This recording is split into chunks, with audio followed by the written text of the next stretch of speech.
Cut చేసిన సాయిని తిట్టుకుంటూ లేచి వాష్రూమ్కి వెళ్ళింది. నార్మల్ డ్రెస్లో ఉన్న శైలు జడ అల్లుకొని సింపుల్గానే రెడీ అయ్యింది. సాయి తెచ్చిన సరంజామా అంతా సెల్ఫ్లో పెడుతూ టెంప్ట్ చేస్తున్న సిల్క్ ప్యాక్ని తీసుకుని బెడ్ మీద కూర్చొని తింటుంది. డోర్ తెరిచిన సౌండ్కి చూసేసరికి తననే చూస్తున్న సాయి పెదవుల మీద కనబడుతున్న అల్లరి నవ్వును చూసి చేతిలో ఉన్న చాక్లెట్ని వెనక్కి పెట్టేసింది. వెళ్దామా, టైం అవుతుంది అన్నాడు వాచ్ చూస్తూ. లేచి వచ్చింది. ఆమెను అశాంతం ఒక్కసారి చూసి పెదవుల పక్కన ఉన్న చాక్లెట్ క్రీమ్ని చూసి దగ్గరకు వచ్చి ఆమె లిప్స్కి అంటుకున్న మెల్టెడ్ క్రీమ్ని లీక్ చేశాడు. శైలు చేతిలో ఉన్న వేపర్ చిత్తుగా నలిగిపోయింది అతని హార్డ్ కిస్కి. I want you badly Shailu. ఆ టైం కోసం ఈగర్గా వెయిట్ చేస్తున్నానే నేను, రొమాంటిక్ వాయిస్తో చెప్తున్నా అతన్ని చూస్తూ కళ్ళు కిందకు వాల్చేసింది. కష్టంగా కంట్రోల్ చేసుకున్న మనసుతో శైలుని తీసుకుని బైక్ మీద కాలేజ్కి స్టార్ట్ అయ్యాడు. ఏం సాంగ్ పాడుతున్నావు నా కోసం? మిర్రర్లోంచి శైలుని చూస్తూ అడిగాడు టీజింగ్ వాయిస్తో. నాకు సాంగ్ రాదు సాయి, ప్లీజ్. నేను పాడను, సైలెంట్గా కూర్చుంటా అంది. నో బేబీ, నీ కోసం రొమాంటిక్ సాంగ్ పర్ఫామ్ చేస్తున్నా నేను. సింగిల్గా తెలుసా, నీతో కలిసి చేద్దామనుకుంటే నువ్వు తప్పించుకున్నావు అన్నాడు కార్నర్ లుక్తో. తల తిప్పేసింది దెబ్బకు. అందుకే నువ్వు లేకపోయినా నేను డాన్స్ చేస్తుంటే నువ్వు నా కోసం ఒక సాంగ్ పాడలేవా? పాడాలి, అస్సలు ఒప్పుకోను నా కోసం అన్నాడు క్యూట్ ఫేస్తో రాగాలు పోతూ. సాంగ్ కావాలా నీకు? చెప్తా నీ సంగతి అనుకొని ఓకే అంది వెంటనే, ఏదో నిర్ణయం తీసుకున్న దానిలా. రియలీ అన్నాడు నమ్మకం కుదరక ఆమె క్విక్ డెసిషన్కి షాక్ అవుతూ. అవును, నీకోసం, నీకు కరెక్ట్గా సెట్ అయ్యే సాంగ్, అందరికీ నచ్చే సాంగ్ పాడతా అంది లోపల నవ్వుకుంటూ. సాయి షాక్లో ఉండగానే కాలేజ్ రావడంతో దిగి వెళ్ళిపోయింది లోపలికి. ఫుల్ హ్యాపీగా ఉన్న సాయి అదే జోస్తో ఆడిటోరియంలోకి వెళ్ళాడు. అప్పటికే టైం ఈవినింగ్ 6 అవుతుంటే రాజేంద్ర గారు ఇన్వైట్ చేసిన గెస్ట్లందరూ ఒక్కొక్కరు వస్తున్నారు. కాలేజ్ ఫ్రెషర్స్ పార్టీ కాస్త పొలిటికల్ పార్టీ అయ్యేలా ఉందని అందరూ అనుకుంటున్నారు. బట్ బయటకు చెప్పడం లేదు. ఆడిటోరియంలో సెపరేట్గా ఉన్న డ్రెస్ చేంజ్ రూమ్కి వెళ్ళింది శైలు. అక్కడే ఉన్నారు రేష్మ, సుప్రియ, ఇంకొంతమంది అమ్మాయిలు. మిగతా వాళ్ళు అప్పటికే రెడీ అయ్యి వెళ్ళిపోతున్నారు. షో స్టార్ట్ అవుతుండడంతో శైలుని చూసి ఏంటి మేడం, ఎంత బతిమాలినా రానన్నావు, ఇలా సడన్గా వచ్చి షాక్ ఇచ్చావు అంది రేష్మ శైలుని చూసి. నేను రాననే అన్నాను రేష్మ, ఆ సైక్ గాడు లాక్కొచ్చాడు, ఏం చేయను అంటూ కుర్చీలో కూలబడింది నీరసంగా. సుప్రియ, మీ అన్న మరీ ఓవర్ చేస్తున్నట్టు లేదు అంది రేష్మ. అవునా, అయితే వెళ్ళి చెప్పు వాడితో ఓవర్ చేస్తున్నావని అంది యాటిట్యూడ్గా. వామ్మో, పోయి నీ అన్న చేతిలో బలవ్వాలని నాకు అంత సరదాగా అయితే లేదమ్మా. మొన్న క్యాంటీన్ కుర్రాడు ఇంకా హాస్పిటల్ నుంచి డిశ్చార్జ్ కూడా అవ్వలేదంట, తమని చెప్పాడు అంటూ రెడీ అయ్యింది. శైలు వింటూ సైలెంట్గా ఉంది. శైలు, ఏంటి అంత డల్ ఉన్నావు అని అడిగింది సుప్రియ. శైలు విషయం చెప్పింది. ఒక్క నిట్టూర్పు విడిచి, వాడితో ఎలా వేగాలో నీకే కాదు మాకు కూడా అర్థం కావడం లేదు, తప్పదు, ఏం చేద్దాం అంటూ నిట్టూరుస్తుండగా డోర్ నాక్ సౌండ్ వచ్చేసరికి ఓపెన్ చేసింది సుప్రియ. మ్యామ్, మీకోసం సాయి సారు ఇవి పంపించారంటూ జ్యూస్ ఇంకా స్నాక్స్ ఉన్న ట్రే ఇచ్చి వెళ్ళిపోతాడు బేరర్. ఫంక్షన్ని ఒక ఈవెంట్ చేసే కంపెనీకి ఇవ్వడంతో మొత్తం అరేంజ్మెంట్స్ అన్నీ వాళ్ళే చేస్తున్నారు. షో వాళ్ళే ఫుడ్ అండ్ స్నాక్స్ ప్రొవైడ్ చేస్తున్నారు అందరికీ. ఇప్పుడు మనం వెళ్ళాలి సుప్రియ. ఇప్పుడు అవి ఎందుకు అంది రేష్మ. హలో రేష్మ, కాస్త తట్టుకో, ఇవి నీకు నాకు కాదమ్మా, మన శైలమ్మ గారికి మా అన్నగారు పంపించాడు అంటూ శైలు ముందు పెట్టి గ్లాస్ ఇచ్చింది సుప్రియ తాగమని. సుప్రియ, ఏంటి నువ్వు కూడా మీ అన్నలాగా తయారవుతున్నావు అంటూ చిన్నగా కసిరింది. మేడం, ఇవి మీకోసమే, తాగితే వెళ్తాం, లేదంటే మమ్మల్ని ఇక్కడే ఉండనిస్తాడు కానీ అంటూ ఇస్తుంటే, అయితే ముగ్గురం షేర్ చేసుకుందాం అంటూ శైలు, సుప్రియ, రేష్మ కలిపి ఆ ట్రే ఖాళీ చేశారు కాసేపటికి. శైలుకి అప్పుడే ఫోన్ వచ్చింది ఫ్రమ్ సాయి నుంచి. ఉష్, ఇప్పుడే కదరా వచ్చాను, అప్పుడే ఫోన్ చేశావు అని తిట్టుకుంటూ లిఫ్ట్ చేసింది. శైలు అంటూ గారంగా అన్నాడు. ఏంటి అంది సాయి వాయిస్ విని వస్తున్న నవ్వుని ఆపేసి. ఏయ్, నేను ఇంత స్వీట్గా పిలుస్తుంటే నువ్వేంటి కళ్ళు తాగిన మంకీలా అరుస్తున్నావు అంటూ ఎగిరాడు. కళ్ళు తాగలేదు సైక్ సార్ అంటూ, సారీ సాయి సార్, మీరు పంపించిన జ్యూస్ తాగాను అంది ఉడికిస్తూ. గుడ్, తాగానని చెప్పి తప్పించుకున్నావు, లేదంటే నేనే వచ్చి తినిపించి తాగించేవాడిని అన్నాడు. శైలు తల కొట్టుకుంటూ, ఇప్పుడు ఎందుకు ఫోన్ చేశారు తెలుసుకోవచ్చా సార్ అంది సాగదీసి మాట్లాడుతూ. అది నా కోసం ఏం సాంగ్ పాడుతున్నావు బేబీ అన్నాడు మెలికలు తిరుగుతూ. అబ్బో, సార్ గారు మంచి జోష్ మీద ఉన్నారు అనుకుని, అది సస్పెన్స్ అయ్యి స్టేజ్ మీద నువ్వు చూస్తావుగా అదే వింటావుగా, వినసొంపుగా పాడతాను నీకోసం, విని తరించు అంది. నీకోసం వెయిట్ చేస్తుంటా బేబీ బాయ్ అంటూ కిస్ ఇచ్చేసరికి కట్ చేసింది. దీన్ని అంటూ ముద్దుగా మురిసిపోతూ రెడీ అవ్వడంలో బిజీ అయ్యాడు. సాయి, మీ వాళ్ళందరూ వచ్చారు, అంకుల్ ఆంటీ పిలిచారంటూ పిలిచాడు తమన్. వస్తున్నా అంటూ హెయిర్ ఇంకోసారి సెట్ చేసుకుని వెళ్ళాడు సాయి. వైట్ షర్ట్ ఇంకా బ్లూ జీన్స్లో కళ్ళకు గాగుల్స్తో స్టైల్గా వస్తున్న కొడుకుని చూసి మురిసిపోయారు వాళ్ళు. డాడ్ వెళ్దామా అన్నాడు. అలాగే అంటూ వెళ్ళారు. ఆడిటోరియం ఫుల్ సాంగ్స్తో మోత మోగుతుంది. అప్పటికే పెద్దవాళ్ళు కూడా స్టూడెంట్స్తో కలిసి ఎంజాయ్ చేస్తున్నారు మ్యూజిక్ని. రాజేంద్ర గారు తన రాజకీయ స్నేహితులతో మాట్లాడుతుంటే సుధా గారు వాళ్ళ మిస్సెస్లతో మాట్లాడుతున్నారు. వైట్ షర్ట్లో రాజకుమార్లా వస్తున్న సాయిని చూసి అమ్మాయిలు మనసు పారేసుకుంటున్నారు. సాయి ఆల్రెడీ ఒక పిల్లకి ఫిక్స్ అయ్యాడని తెలియక వాళ్ళకి చిన్న స్మైల్ ఇచ్చి షో హోస్ట్ చేస్తున్న యాంకర్ దగ్గరకు వెళ్ళి అతనికి మాట్లాడుతున్నాడు. ముందు పెద్దవాళ్ళతో స్పీచ్ ఇచ్చి పంపించేయమని, తర్వాత స్టూడెంట్స్ ప్రోగ్రామ్ స్టార్ట్ చేయమని. ఇక్కడ తమన్ వచ్చాడు సుప్రియ కోసం రూమ్ దగ్గరకు. శైలు, రేష్మ, సుప్రియ కూడా అప్పుడే బయటకు వచ్చేసరికి వాళ్ళని చూసి టైం అవుతుంది రమ్మంటూ తొందరగా చేశాడు. సుప్రియ, నాకు ఇప్పుడు ఈ డ్రెస్ ఎందుకు అంటూ చిర్రుబుర్రులాడింది శైలు.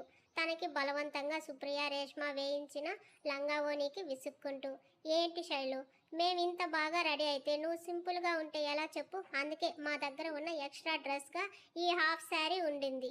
నీకు సూపర్ ఉంది తెలుసా అంది. బ్లాక్ అండ్ రెడ్ కలర్ సన్నని లేస్ ఉన్న హాఫ్ శారీలో శైలుని చూస్తూ. నా బాధ అది కాదులే, మీ అన్నగాడు చూస్తూ నన్ను అంటూ తనలో తనే అనుకుని సైలెంట్గా వెళ్ళింది ఆడిటోరియంలోకి. అప్పటికే గంటకు పైగా పెద్దవాళ్ళు పరిచయాల స్పీచ్లు, పొగడ్తల కార్యక్రమం దిగ్విజయంగా అవ్వడంతో వాళ్ళని ఎప్పుడెప్పుడు పంపించేద్దామని కాచుకున్నట్టు ఉన్నారు పిల్లకాయలందరూ.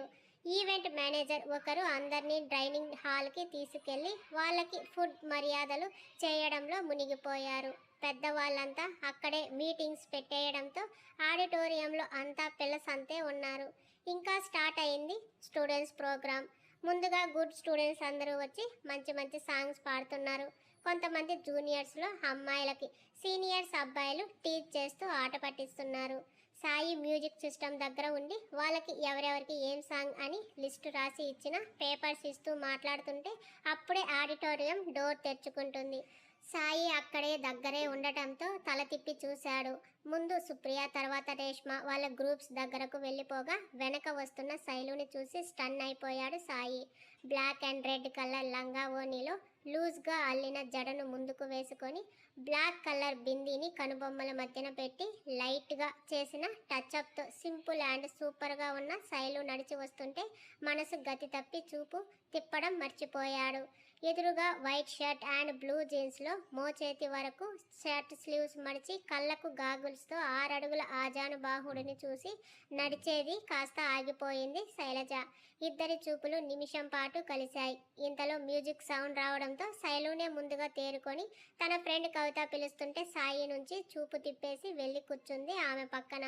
సీనియర్స్లో బాయ్స్ అంతా శైలుని చూసి సాయిలానే నోర్లు తెరుచుకుని చూస్తున్నారు. సాయి చూపు మాత్రం శైలు మీద నుంచి అస్సలు పోవట్లేదు.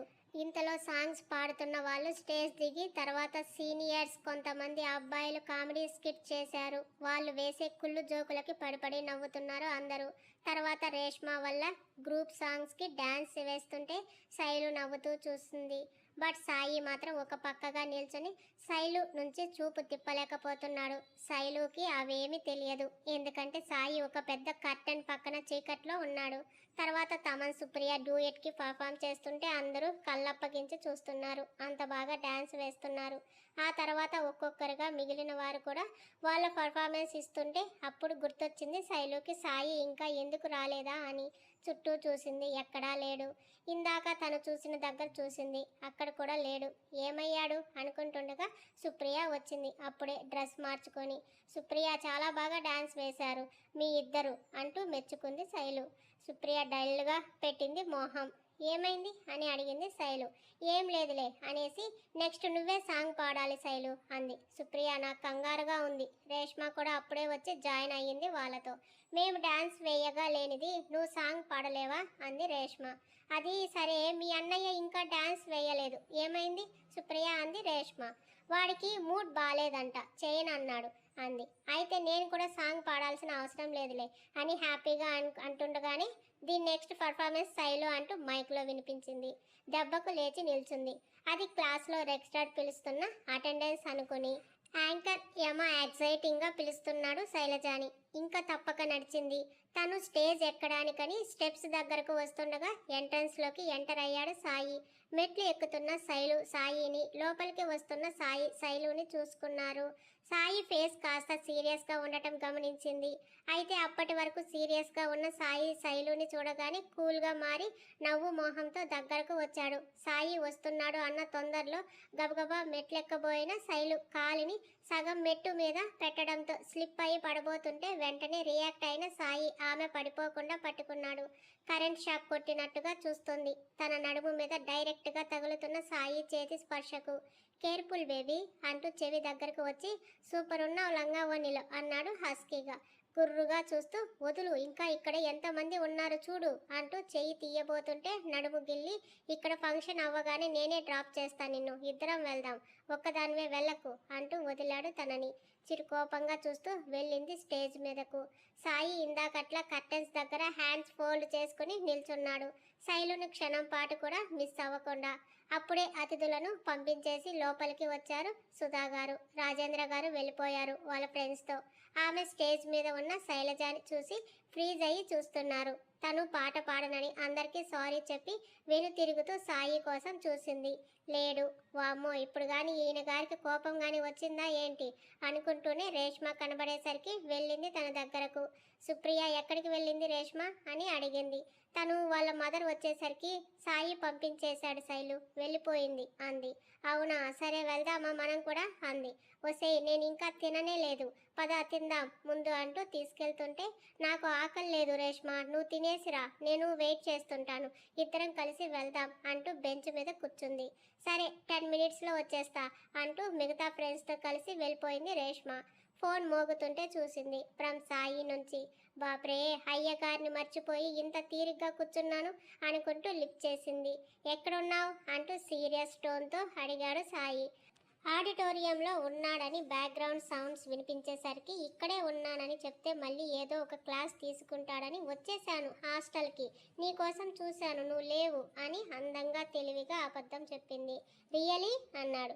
అవును అంది గబగబా పైకి లేచి అక్కడి నుంచి ఎవరికి కనబడకుండా వెళ్ళి దాక్కోవాలని. ఇప్పుడు నేను వెళ్ళిపోనా అయితే అన్నాడు. అంతే కదా, ఇంకా అక్కడే ఉండి ఏం చేస్తావు, ఆడిటోరియంలో ఖాళీ కుర్చీలు సర్దుతావా ఏంటి అంటూ నవ్వింది. అటు నుంచి సౌండ్ రాలేదు. హలో అంటూ పిలిచింది. No answer. హలో సాయి, ఉన్నావా అంటూ ఫోన్ చూసింది. ఇంకా లైన్లోనే ఉండటంతో సిగ్నల్ లేదా ఏంటి అనుకుంటూ ఆకాశంలోకి ఫోన్ పెట్టి చూస్తూ నడుస్తూ సిగ్నల్ కోసం ట్రై చేస్తూ ఎదురుగా వస్తున్న 6 అడుగుల ఆకారాన్ని సీరియస్ కటౌట్ని చూసుకోకుండా గుద్దేసింది. పడబోయింది కానీ పడలేదు. పడిపోయానేమో అన్న ట్రాన్స్లో కళ్ళు మూసుకుంది తను. కానీ దెబ్బలు తగలకపోవడంతో కళ్ళు తెచ్చి చూసింది. అదే కందగడ్డ మొహం ఇంకా మెయింటైన్ చేస్తూ సీరియస్గా చూస్తున్న సాయిని చూసి ఆమె హార్ట్ హ్యాండ్లోకి వచ్చింది. సాయి అంటూ బెదిరి చూపులు చూస్తూ తేరుకోవడానికి టైం పట్టింది.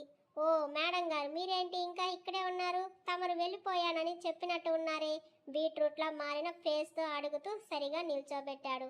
ఆమె మొహం పారిపోయింది అప్పటికే. వీడికి ఇవాళ అడ్డంగా బుక్ అయ్యాను అని తెగ గింజుకుంటుంది లోలోనే. ఏంటే అబద్ధాలు ఆడుతున్నావు, అది నా దగ్గర అన్నాడు హై పిచ్తో. లేదు సాయి, వెళ్దామని అనుకున్నాను, రేష్మ ఇప్పుడే వస్తానంటూ వెళ్ళింది, అందుకే ఇంకా ఇక్కడే ఉన్నాను అంటూ వెర్రి నవ్వు ఒకటి నవ్వింది.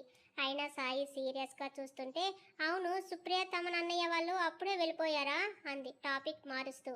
సమాధానం చెప్పకుండా శైలుని చెయ్యి పట్టుకుని లాక్కెళ్తుంటే, ఓయ్ ఏంటి ఎక్కడికి అంది ఫాస్ట్గా నడవలేక. సాయి పెద్ద పెద్ద అడుగులు ఆమెకి పరుగులతో సమానం.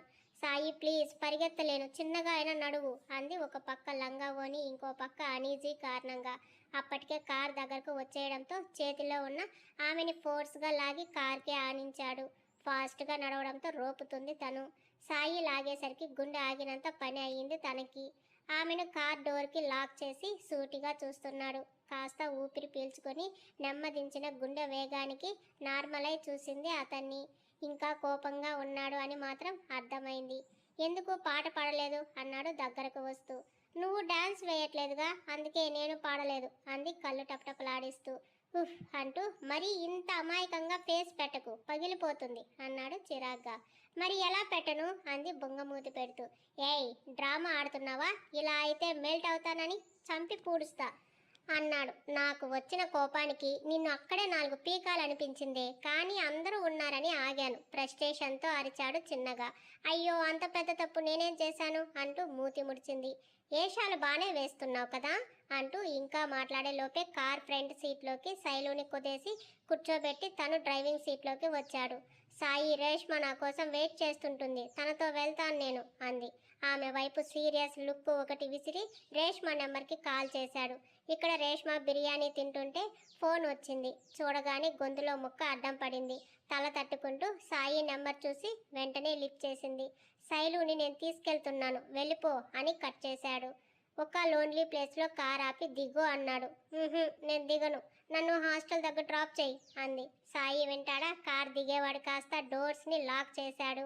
శైలు కంగారుగా చూస్తుంటే తనకు క్లోజ్గా వచ్చి సాంగ్ పాడకుండా నా మూడ్ ఖరాబ్ చేసి ఈ డ్రెస్ వేసి నన్ను డిస్టర్బ్ చేశావు, మరి వీటన్నిటికీ నీకు పనిష్మెంట్ ఇవ్వాలి కదా బేబీ అన్నాడు హస్కీ వాయిస్తో ఆమె సీట్ బెల్ట్ తీస్తూ. తనకి అంత దగ్గరగా ఉన్న సాయిని చూస్తూ చెమటలు పడుతూ హార్ట్ వేగం కొట్టుకుంటుంటే సీట్ బెల్ట్ తీసి తన కళ్ళకు చిక్కి ఓణీలోంచి ఊరిస్తున్న ఆమె నడుముని చూసి తన మునివేలతో చిన్నగా నిమిరాడు. కళ్ళు గట్టిగా మూసేసింది. ఫింగర్స్తో ఓణీని సైడ్కంతా జరిపి మెరుస్తున్న నడుము మీద పెదవులు నిలిపాడు. శైలు ఒళ్ళంతా ఒక్కసారిగా కంపించింది. సాయిని నెట్టదామని అతని షోల్డర్ మీద చేతులు ఉంచిన తనని కదలనివ్వకుండా నడుము మీద చేరిన అతని పెదవులు తడికి తన మైండ్ ఫ్రీజ్ అయింది. నునుపుగా ఉన్న ఆమె నడుము మీద పెదవులతో రాస్తూ తనని నెట్టడానికి చూస్తున్న ఆమె చేతులను తన వేళ్లతో లాక్ చేశాడు. ఆమె ఊపిరి భారంగా మారి చేతి వేళ్లను గట్టిగా పట్టుకుంది. నడుము మీద ఉన్న పెదవులను పైకి తెస్తుంటే సాయి అంది వణుకుతున్న గొంతుతో. షటప్, ఓకే అంటూ ఆమె గుండె మీద మోహం పెట్టుకున్నాడు. శైలు ఫాస్ట్గా బ్రీత్ చేస్తుండటంతో ఏం చేయను, డోంట్ బీ ప్యానిక్ అంటూ ఆమెను నెమ్మదిగా హత్తుకున్నాడు. తన గుండెల్లో తల పెట్టుకుని కళ్ళు మూసుకుని ఆ ఫీల్ని సాయి ఎంజాయ్ చేస్తుంటే అతని తల మొత్తంగా తన ఎద మీద ఉండటంతో ఎంత వద్దనుకున్నా తన హార్ట్ బీట్ రైజ్ అవుతూనే ఉంది.